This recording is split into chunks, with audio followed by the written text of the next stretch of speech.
La parole est à notre collègue Stéphane Ravier pour la réunion administrative des sénateurs ne figurant sur la liste d'aucun groupe. Vous avez la parole. Merci Monsieur le Président. Ma question s'adresse à Monsieur le ministre François-Noël Buffet à destination de Monsieur le ministre de l'Intérieur Bruno Retailleau. La semaine dernière, on apprenait qu'il existait des islamistes en France. Une découverte pour beaucoup, mais pas pour moi. Car depuis des années, j'alerte sur les agissements des frères musulmans dans notre pays dans l'indifférence médiatique et politique. Mon islamophobie prétendue d'hier est devenue la réalité d'aujourd'hui, dont acte. En 2019, je tenais une conférence de presse devant le Parc Chano à Marseille où était organisée la rencontre des musulmans du Sud par l'UOIF, la branche des frères musulmans en France. Dès 2019, je demandais que cette réunion de radicaux soit interdite, une demande classée verticale poubelle par le préfet. À cette époque déjà, je mettais en lumière les liens entre cet événement et l'UOIF devenu par une opération de dissimulation Musulmans de France.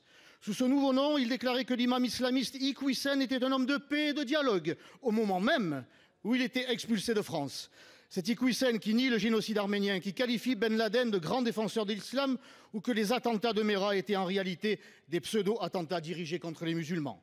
Sans hasard, le président de cette instance n'est autre que Mohsen Ngazou, directeur du collège-lycée Ibn Khaldoun dans le 15e arrondissement de Marseille, établissement ciblé par le fameux rapport.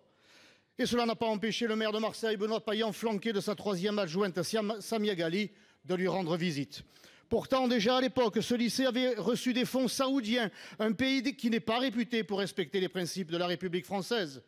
De plus, son directeur faisait la promotion du voile islamique comme un signe de liberté et non de soumission. Voilà qui dirige Ibn Khaldoun, vous ne pouvez plus l'ignorer, monsieur le ministre.